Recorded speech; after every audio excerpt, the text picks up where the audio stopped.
ঈদ কি আসলে তাও আমাদের জন্য ঈদ? আমার মনে হয় না। মনে হয় যে দিন শেষে ঈদ হচ্ছে শিশুদের জন্য। ঈদের যে ফিল, এই দুদিন পর যে ঈদ, ঈদের যে ভাইব, ওই ঈদটা এখন একটা রেসপন্সিবিলিটি হয়ে গেছে মনে হয়। ঈদটা জাস্ট বাড়ি যাওয়া লাগবে, একটা দায়িত্ব।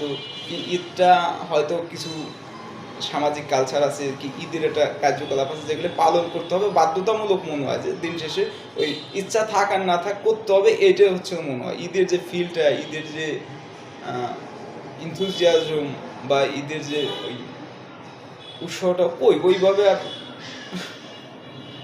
তাড়না করে বেড়ায় নাকি পাই না।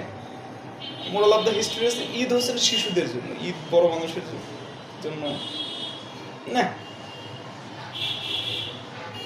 ঈদের ফিল কই? ঈদ দুদিন পর ঈদ, কি 3 দিন পর ঈদ, ঈদের যে ঈদ জাস্ট আমার কাছে দিন শেষে মনে হচ্ছে ঈদ একটা ফর্মালিটি হয়ে গেছে, যে ঈদে যাওয়া লাগবে, কি ঈদে এই কার্যক্রম করতে হবে বাধ্যতামূলক, it is just that's why we are going to home, otherwise no need to celebrate the Eid, something like that. So, Eid Mubarak.